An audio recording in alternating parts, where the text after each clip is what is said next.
warahmatullahi wabarakatuh. Waalaikumsalam warahmatullahi wabarakatuh. Good morning, everyone. Good morning. Welcome to today's discussion, where we will be covering the same topic as the previous one, which is about health. But in today's discussion, we will be covering health in deeper and thorough manner of a specific topic. So before we move on, my name is Nopal Faris Alvinda as the moderator today to guide you all through the discussion. So we will be covering health based on multiple perspectives, specifically 7. The first one, physiology. The second one is sociology. The third one, economy. The fourth one, politics. The fifth, laws. The sixth one, psychology. And the last one is education. So before we start, I would like to ask to each side of the team, which is Unicorn and Fairies, are you guys ready with the data and the information? Yes. Okay. So then we can start by me asking questions related to each perspective regarding health, and you answer it by delivering with general statement, and please try to make it as civil as possible. So the first one, let's talk about health on the perspective physiology. The first question, how does the physiological aspect of health impact the overall well-being? Let's start with the Unicorn team first. Okay, I will start delivering my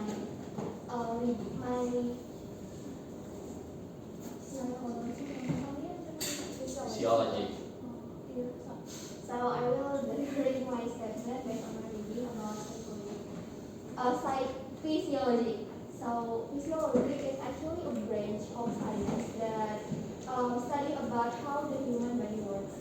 And actually, it's not something that common people can understand.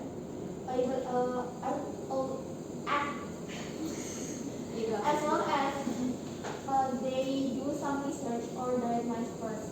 But this branch can help women to understand what happens in healthy body in everyday life and what goes wrong when someone gets sick. So to answer the question, I think the connection between physiology and health is when people can understand when they feel sick, they know what they want to do next. For example, when they got a flu, they know that they have to take medicine to relieve the disease, something like that. Okay. Oh goodness. Go ahead. Oh my god. Okay, so commenting on your statement towards how health impacts our physiology aspects, I think I get what you mean. Because in order to be aware of what our body is currently suffering and the sickness that we are currently, I guess, suffering from, we need to at least first be aware to what it is and what it caused. And it takes a certain amount of awareness to actually try and cure it instead of I'll just sleep it off or I'll just work it off, as if that's like one of our work ethic cultures, right? Like if you're sick, then just force yourself to at least finish something. But having enough awareness, like you said, about health does impact our physiology awareness and help us to actually act more on it. I really agree with that. Oh, okay. Is there anyone who would like to add up regarding the statement from the Unicorn and the Fairy team? No? Okay, then I guess we can move on to the second question regarding physiology. The next one is, can you provide examples of how lifestyle choices can influence one's physiological health? Let's start with the Fairies team first. Right, so I guess since I already mentioned about the awareness of physiology, so I guess it makes sense for me to further elaborate on that point. I believe that the way that lifestyle, right? How lifestyle choices influence our physiology, was that the question? example of how lifestyle choices can influence the say physiological health. Right. So again, yes, elaborating on my point. So an example from that is probably having a healthier lifestyle starting from the diet and having the actual urgency to know that your body needs to work out and not mope around all the time, and knowing that connection between a healthy body and a healthy mind is important. So when someone actually does the healthy lifestyle, such as a good diet and a good amount of workout, I think that's one of the examples. Okay, that's great. I will add what Arina has said. Yes, it's about our awareness about about awareness about our health. So, for example, when we can start by managing our food that we want to eat. For example, we know that after we eat spicy food, sometimes we will get stomachache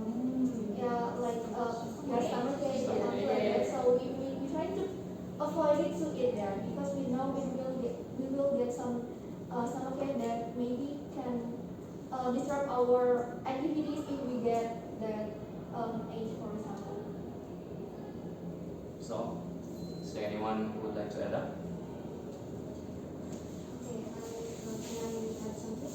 Okay, sure. Yeah. Okay, so I will provide an example. So when I was in the hospital, I saw that there was a kid. I think he is around 10 years old, and he had stroke. Stroke? I don't know if it is stroke or only stroke symptoms because both are different. And he had stroke because of cholesterol. So it's caused by his diet, what food he consumed before, and it can affect nervous system and blood flow system. So that's a part of physiology. Okay. Is there anyone who would like to add up more regarding to that statement? All good? Oh, good. Okay, then I guess we can conclude regarding the physiology. We realize that human body works autonomously. So we know when we have to move around. We know that if we sick, we have to do something to cure it. And we know that every action has consequences.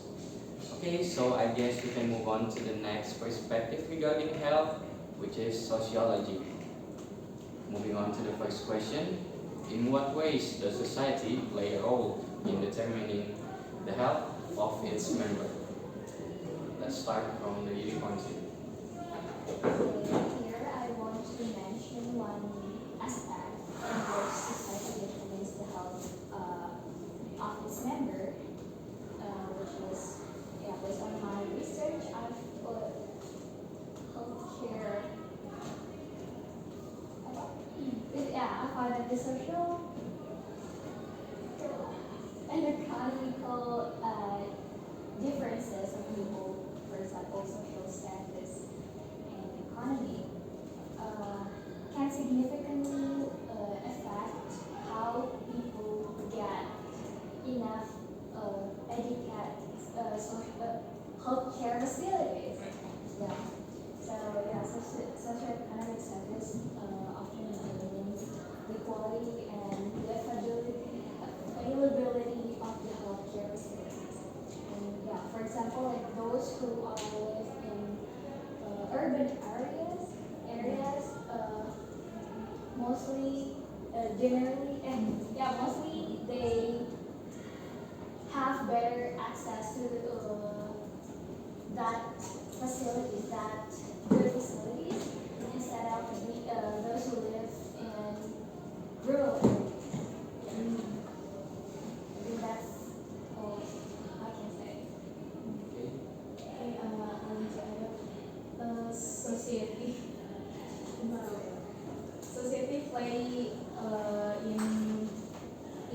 play a role in determining health. For example, society perspective towards medical modern medical and traditional medical. For example, in today era, there are some people prefer to go to massage therapies rather than going to hospital when they have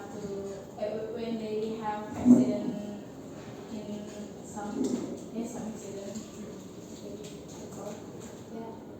Oh, right. May I add to Una and Sure. This is a really interesting point because it shows the accessibility of the types of medicine, right? The types of medical practice depending on our, what do you say, economical graphic?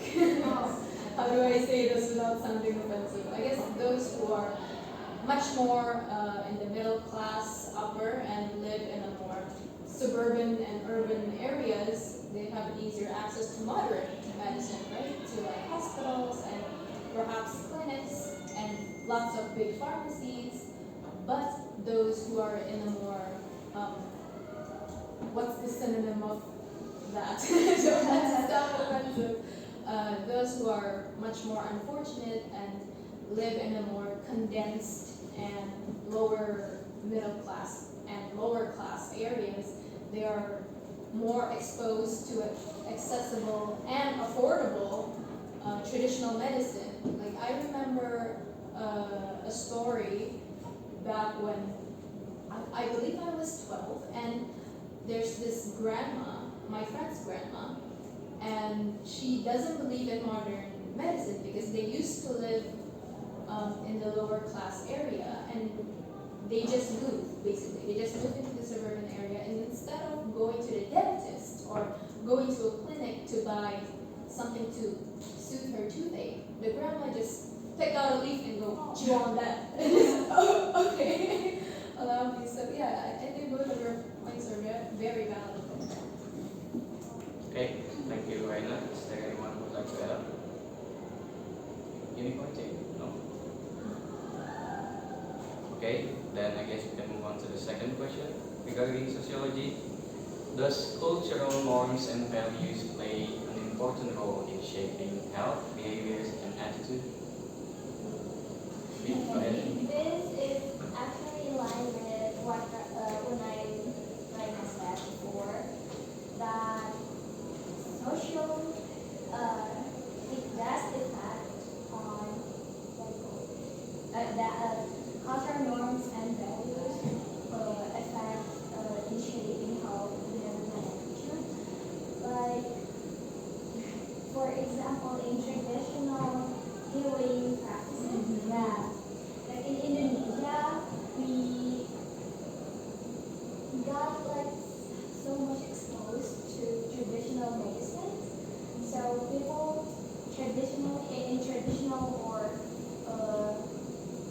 rural areas tends to, like, instead of going to the expert, we can say it's doctor, they tend to go to those who are yeah, they also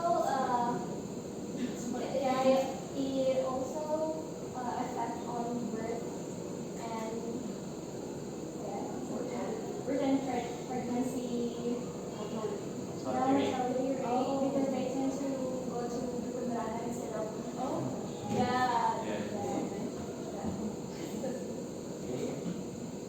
Anything? That's kind of scary actually. That's the first time I heard, but that's dukun beranak. yeah. Yeah.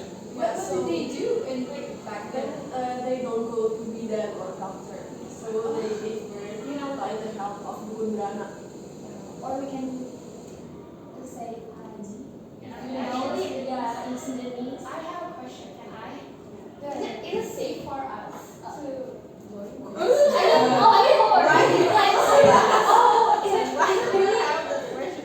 Safe or not? Because we don't know. Like, yeah. Of course not. But it is not given a positive benefit for us then. Is it right? I think because of the price, it's Or and they just the pure belief, right? Yeah. They value that more.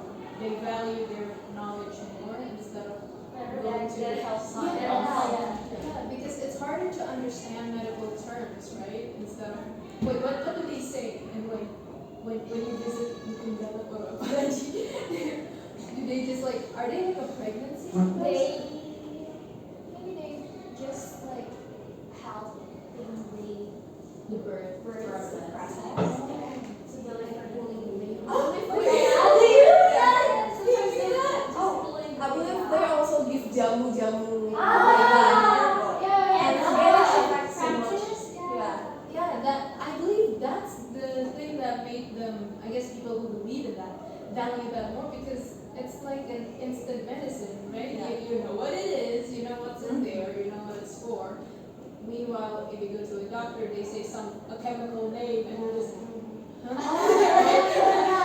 I don't know. People were like, oh, it's better when we use like something that we know what we used to be like. We don't even know what the chemical read, how to read it, so why should we use it? Yeah, They think like that. and they think that my parents do this Oh, before, yes, and yeah. I Same don't thing. know. Yeah. That's what I'm saying. And you know why not? Yes. Wait, that makes so much sense now. All good? Okay, that was an interesting talk there. Okay, so I guess that would be all regarding the sociology. So I believe you guys have mentioned a lot about inequality in infrastructure. So, but realistically speaking, infrastructures are more accessible in a place where people are densely populated. So maybe that's the reason why rural areas people tend to go to Dukun Berana. Maybe because they don't have a basic necessities in healthcare basically. So maybe that would be the critics we can give to the government related infrastructure. Maybe they should create more equal healthcare infrastructure in both rural areas and urban, which may be related to the next perspective regarding health, which is economy. Okay, so the first question: does the economic status of individuals or communities affect their access to healthcare services? Okay, may I go first? Sure. So, for the question, does the economic status of individuals or communities affect their access to healthcare services? Yeah, it does actually. For the economic framework, it can provide individual access to resources to avoid or buffer exposure to health. And when it comes to individuals or communities, for individual itself, research shows that individuals with higher incomes consistently experience better health outcomes than individuals with lower incomes or the poor living or with the poverty. Because poverty affects health effects by limiting access to proper nutrition and healthy foods, shelters, safe neighborhoods to learn, live, and work, clean air, utilities, and other elements that define proper access to health. And while for individuals who live in the low income or high poverty neighborhoods are likely to experience poor health due to the combination of these factors. While for the community, we can divide it into the developed countries and developing countries, and it's also same actually. It's still relating to whether the country provide well structured and well provided facilities for the citizen there. Yeah, I think that's for me so far. Okay, thank you. Vlad, from the Ferris team, would like to. Okay. So I agree with Silva's statement. It also affects many things in our life, especially the access of healthcare facilities and services. And I also want to address the previous topic, which is Dukun Barana, because I read a post by a doctor. He shared his experience about related with Dukun Barana. So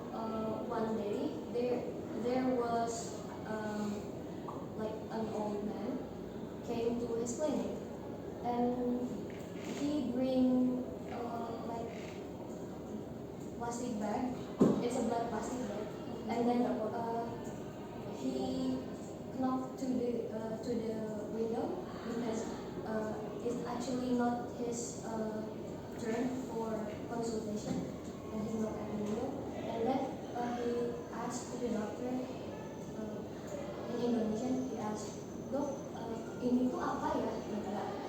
And when the doctor opened the plastic bag, it's a wound. Oh, yeah. Yeah, it's a womb. And then the doctor said, whose womb is this? Pull it up. And then he said that, oh, this is my daughter's womb because she gave birth with the help of the kuntilanak.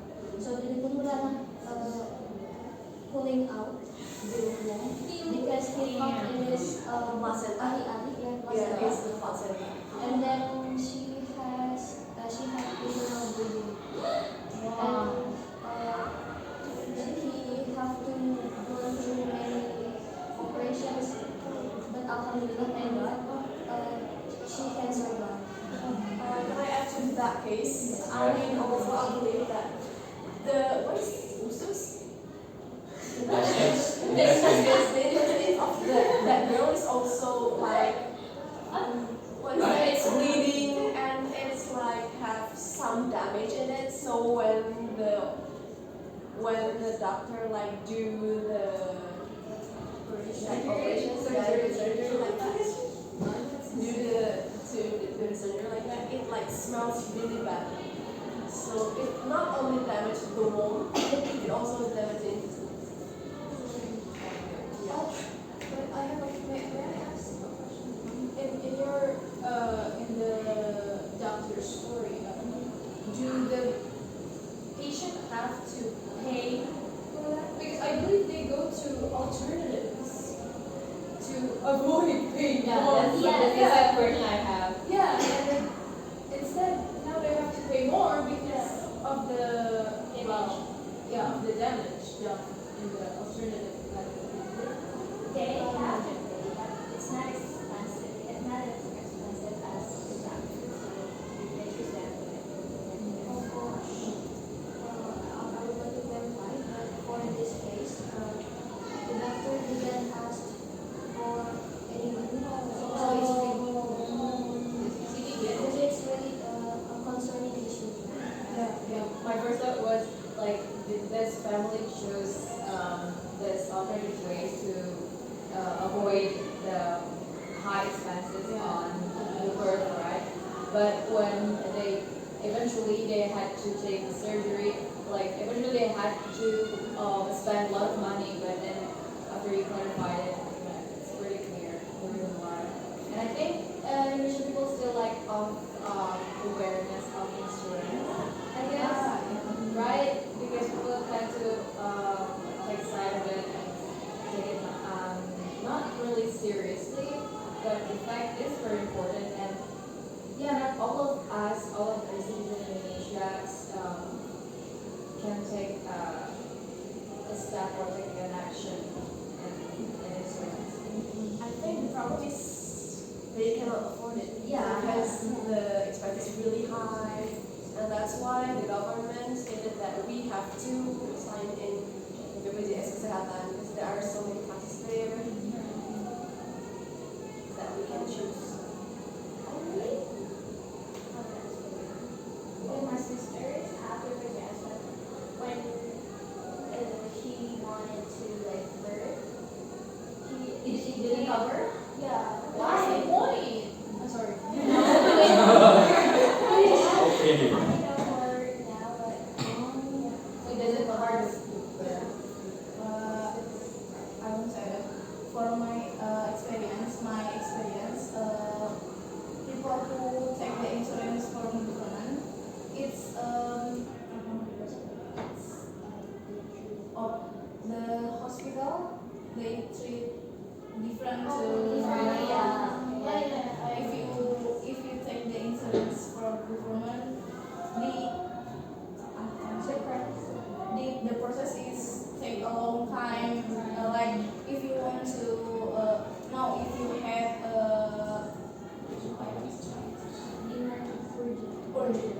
emergency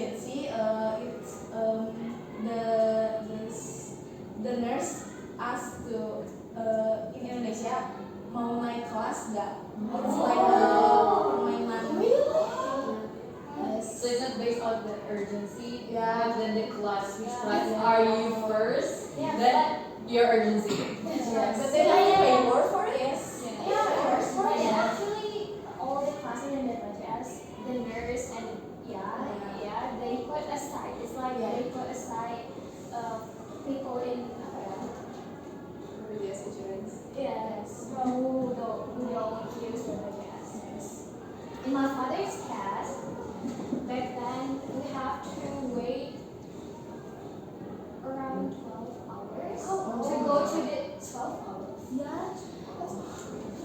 Half a day.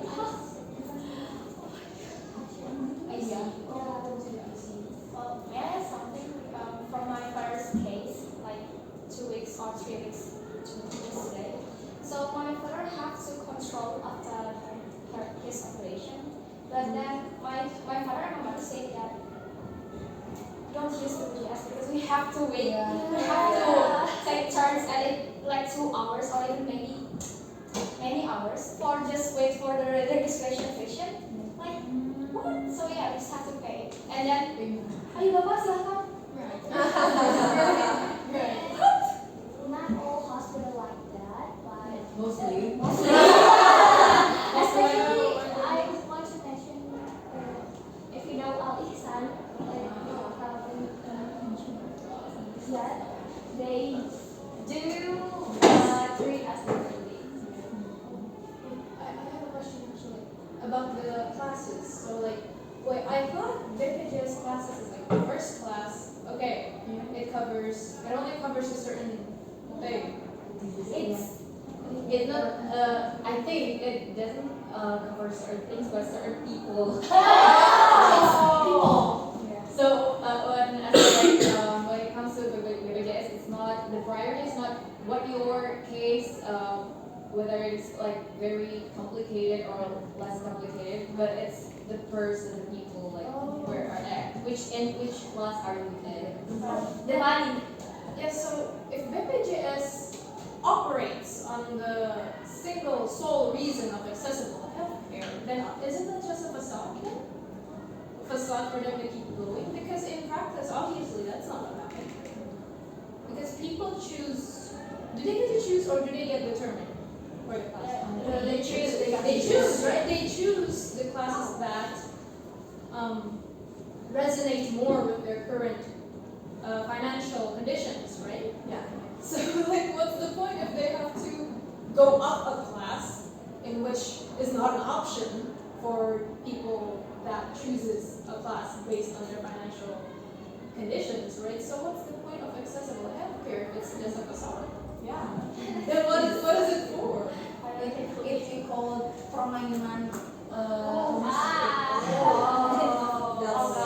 Different regions. Okay, guys. I would like to stop it there because we've been talking too much regarding the economy. Actually, I do have the second question, but I think that you guys already have covered it. So maybe, and I guess we can move on to the next topic, which is regarding health in politics point of view. Okay, so the first question, how do government policies impact healthcare access and outcomes in a society? Okay. Yeah, sure. So the question is how does government policies impact healthcare access and outcomes in society? So it's actually linked to our previous talk before. So political decisions from the government influence the structure and functioning of the healthcare system. So they play a central role in funding, regulating, and providing healthcare services. But based on my readings, there is a health inequity caused by political issues because there is, since some groups of society receive more health benefits than the rest, just like we have talked before, regarding the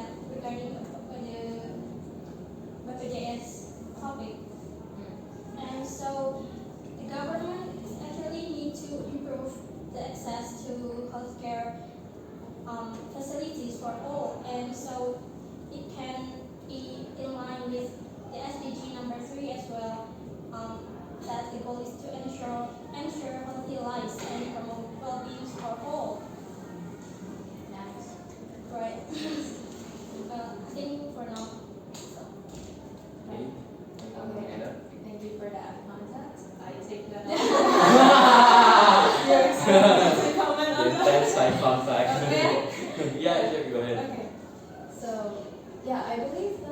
what you're saying is valid, of course. It's based on the research, and it's also, it resonates with the research that I read, that about 4% of people in Jakarta are under poverty line. They're not on the poverty, like they're under it. And that's what's happening to them. And right now, the impact of our government meditating BPJS, right? Meditating everyone to participate in BPJS under the umbrella of accessible healthcare. And after listening to you guys, I said, wait, so that's what's actually happening. So I don't know if there's any hidden agendas over the government impact when it comes to accessible healthcare, because this is something that is so not only sensitive but incredibly complex, because so many people take part in this, so many sides have to make their impact in this matter, from the government, from the society, from the healthcare employees and their overall morale, how everything operates, how a hospital operates, and that definitely affects the ability to even access healthcare in the first place. And when you said that between the social classes, I guess, that's I sound like a capitalist, but, that's what I mean. Between the social classes, of course, that one agenda that I read in a research that how this hospital operates, at least those who don't have any malicious hidden agendas, is, and other than those who make use of the government's policy, which is mandating BPJS, other those that uses BPJS insurance, we have those that uses private insurance. Basically those who pay more, those who work in different places and places that offer that. And this place is an institution, and basically they have the promise to their workers to, you're gonna be healthy, I'm gonna cover you for that. So, and in order to do that, hospitals need to live up to that. Meanwhile, if we compare it to BPJS,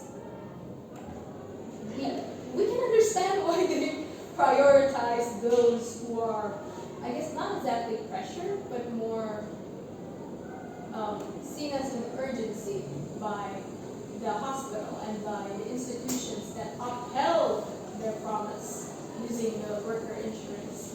And yeah, I think that's what really impacts the access of healthcare. Okay, is there anyone who would like to add on more? Go ahead. Okay, so I think by the policy that the government made, like BPJS and so on, it's really good because we are trying to make the healthcare accessible for all of the society.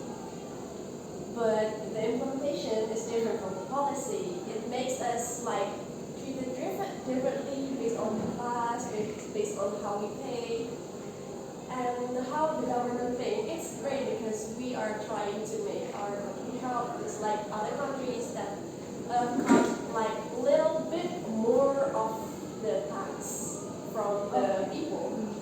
Yeah, bigger tax, but better healthcare, better facilities, and so on. Our government is trying to do that, but the people is not think that way. They play around with money or so, but I don't know, maybe. Yeah, maybe it's like that, but how they plan, the planning is great.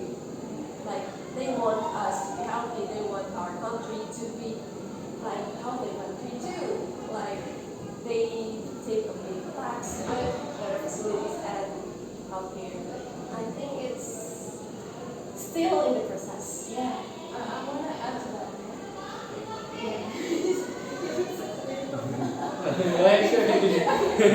Because I want to make sure. Okay.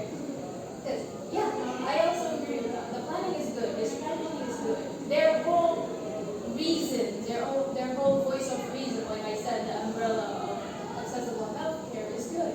But it's it baffles me how they manage to not see the actual root of the problem. It's not wanting to take BPJS. It's about the system itself, and they're not doing anything about it. They're not taking any action about the system. So that's a big question mark right there on why they decide to plan a policy that is based around the insurance when the root of the problem is the system itself, the healthcare system itself, like as a whole, and not just related to BPJS, right? Because if BPJS is the only insurance, I can assure you none of this would happen. At least, well, 50%. So it will happen, right? Yeah, that's. Okay, let's move on. So I believe that the next perspective is also related to the politics, which is laws. So I would like to combine it both. So we've been talking about government policies, right? So I want to ask you guys that what are the ethical considerations should be taken into account when creating health-related laws, regulations, and policies? Should I go first? Can I go first? Go ahead. Okay, so what we should consider and what the government should consider when they are shaping and they're making the law is the condition of the citizen itself, starting from the economic problem, all the diversities from the economic, education, and so on. As we talk about the economic problem, like there are so many classes in Indonesia, like they are super or crazy rich or maybe below, like that. But just just like what Linus said, yeah, that was one point that the government should consider, because the law itself should be covered to all of the Indonesian citizens, like from Sabang to Merauke. They all have the same problem and they all have the same law that cover all of them. And I think other than that, maybe the education. Olivia, would you add that? Yes. So healthcare law focuses on the regulations that govern the healthcare industry, such as hospitals, doctors, and nurses, and so on. So law should ensure that everyone has the right to a healthy environment. So everyone has the right to receive information and education about balanced and responsible health. So for example, like what we have been going through during the pandemic, right? COVID-19, the government has the regulation for people to wash their hands using masks and social distancing, like what 3M, right? Jaga jarak, cuci tangan, dan menggunakan masker. So I think it relates to what I had said. It has a connection to education. So for the people who has lower classes, who are illiterate, they can also see from the picture 3M, and then it has the picture of people washing hands, people who use the mask, and social distancing by arrow. Yeah.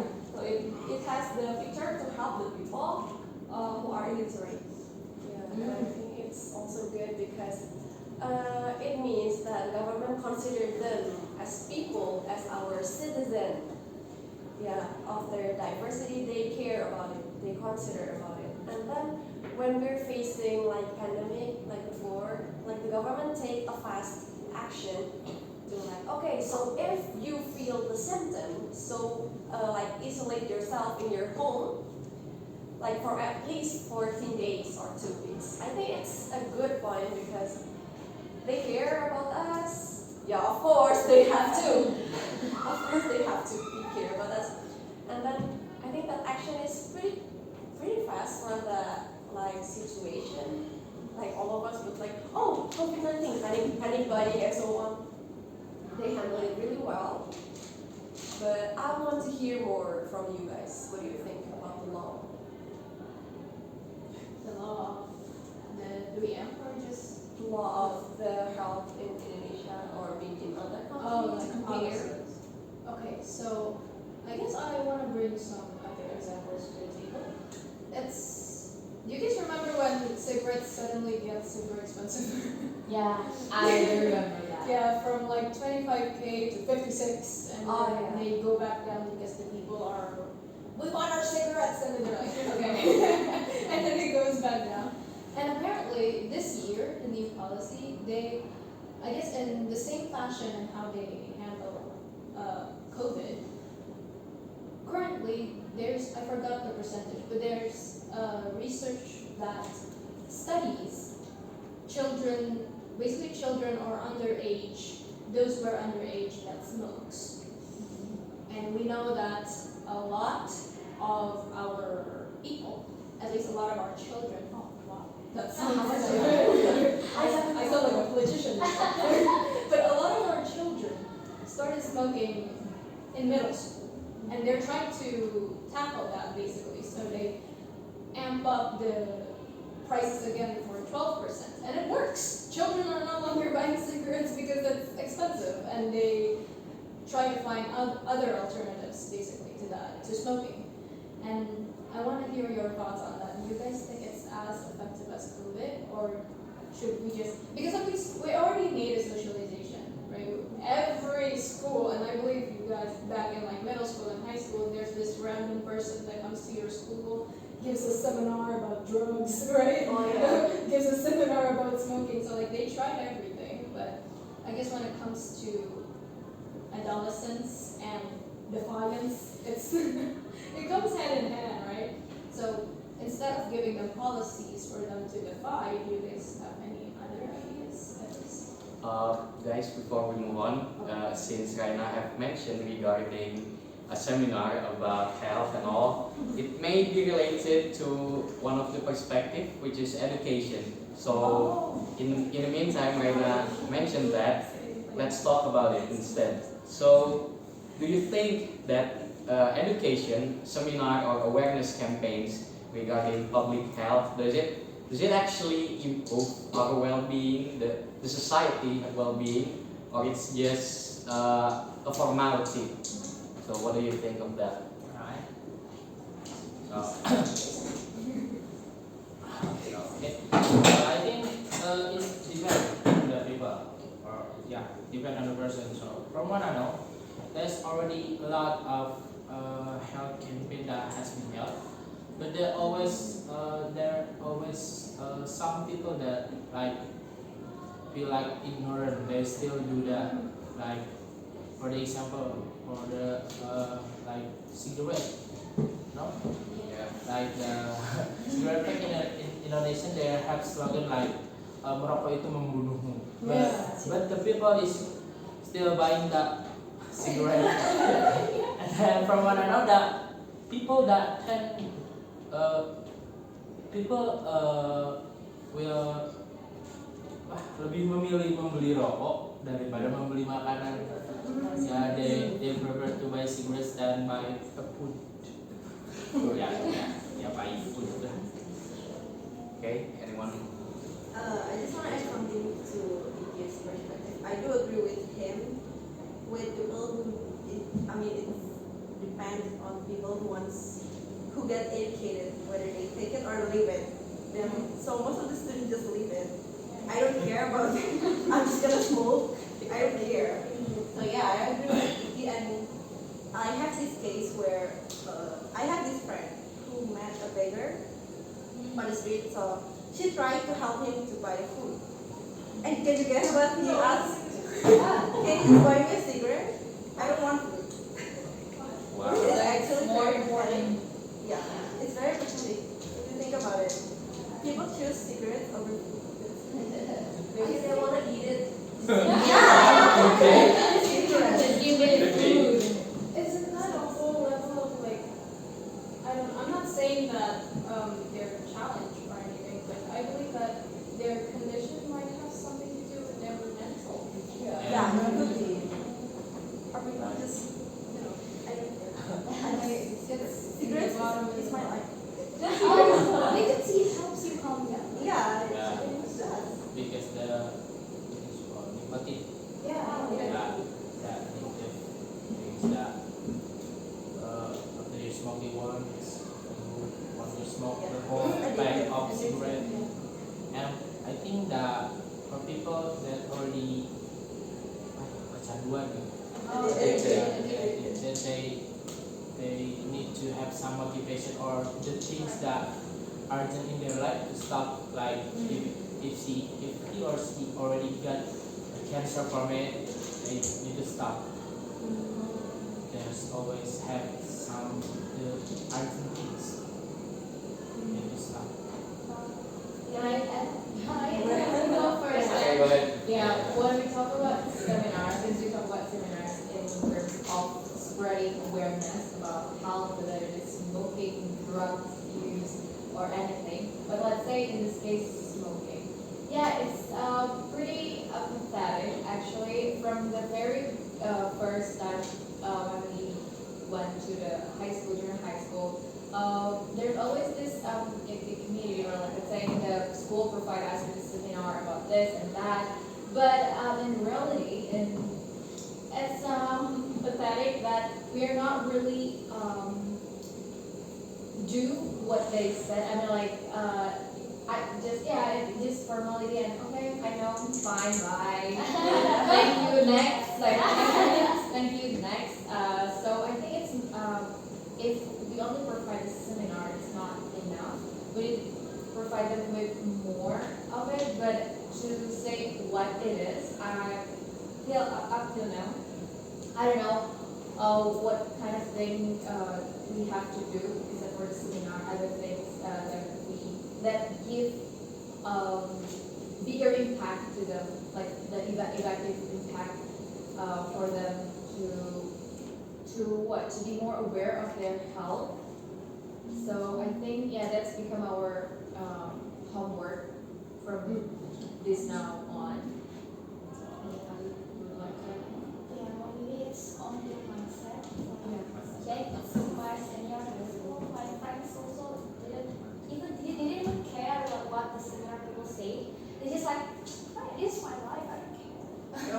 Like, it's my choice, my body, my choice. Right? Oh my god. They said that, and I was like, oh, okay.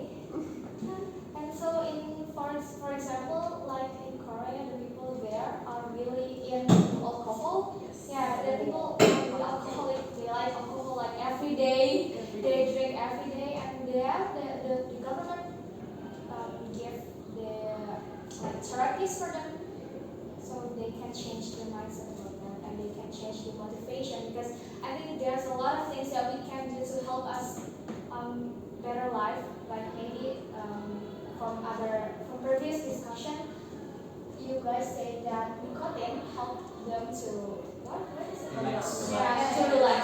But actually, there's a lot of things you can do which is better to help you relax, right? Maybe we can go shopping, or maybe we can go to talk to our friends. That can help us other than nicotine. So I think about this smoking problem is one of the factor is the environment because well, if you are wealthy and you tend to be easily more get away from smoke because of the healthy environment. But if you are in I think poor family or poor environment is more difficult because they don't have the support to quit smoking, and then as a result they continue to smoke and become addicted. From what I know, the heavy smoker usually say that those who don't smoke is also dying, so it's better to smoke that. Smoke or not, we will die. That is fake. Okay guys, so since someone has mentioned that people chooses cigarettes over food because the nicotine inside the cigarette helps them to relax, which may relates to our last perspective, which is psychology. So mental health, so the way that we think intersect with the physical health of ours. So what role do you think that psychology play in this relationship between physical health and our mental health? May I go first? Yeah, sure. Okay, so psychology really important for us. We also know that mental health is important, right? Yeah, because they're intercorrelated each other. So psychological factors like stress, anxiety, and depression can actually affect our physical health. For example, chronic stress can lead to high blood pressure or even headache or even insomnia. Then we cannot sleep for even 1 hour. So yeah, it just helps our physical body. So it's really better for our to help maintain our stress level. Because it also can affect our physical health. Yeah, maybe that's Okay, but I think for everyone there is a problem that can affect their mental health. Even the those things that we tend to anggap remeh. For example, the they are from outside Bandung, and maybe then when they come here, they have a culture shock, and then when we work together with them, they they just like what should I do with it? And that's and because that culture shock, maybe they become stressed and they lead to can work. Jadi tidak bisa bekerja dengan baik. It affected their work ethic and Yeah. so orientation. That makes sense actually. It makes sense because mental health can also affect like physical health. One time I got that too because I was really stressed because one and another thing. No, not that one. I'm pretty much enjoying that. Okay, so at that time I got really stressed out and I think I got really weak both mentally and physically. And at the peak of the point when I think that my mental health got better, that was when what is that? The aftermath of the mental health start to happen. You know, kelenjar getah bening. It starts to get bigger and bigger. And no, not that one. I think I consult with doctor and with my bude. She said that it's because of your stress. So you keep on pressing it down. You try to like ignoring it, but at the end it will explode. So that's the thing. Well, I agree with you because when people tend to think a lot, like stressful, the effect is also we cannot or we want to sleep, we will not want to eat, we want to sleep, we just want to like burn out. Stressful. Yeah, so it diminishes our physical health too. So both of physical and mental are really important for us to keep. To maintain the balance in both for well-being. Yeah. Okay, I guess that the last statement from Alia closes our discussion.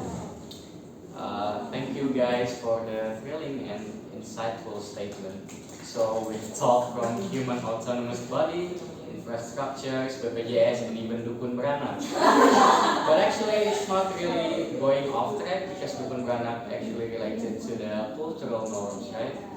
So with that, I would like to read the conclusion of our discussion. So our conversation has highlighted the multifaceted nature of healthcare, encompassing both mental and physical health aspects. And it emphasizes that healthcare goes beyond understanding the human body, but it's also increasing awareness of health issues, making healthy lifestyle choices, and recognizing the impact of social and economic factors on healthcare accessibility. The unequal distribution of healthcare infrastructure, often influenced by political decisions, presents a significant challenges to achieving equitable healthcare. Affect issues of a comprehensive approach that acknowledges the interconnectedness of these factors is necessary to improve healthcare system and make them more accessible and effective, promoting both mental health and physical well-being. this discussion also align with someone has mentioned Sustainable Development Goals or SDGs, which encompass mental and physical health to aim to mitigate healthcare disparities while enhancing healthcare infrastructure on a global scale. So I believe that would be all in today's discussion. Thank you everyone for participation, and my name is Nova as a moderator, signing out. Wassalamualaikum warahmatullahi wabarakatuh.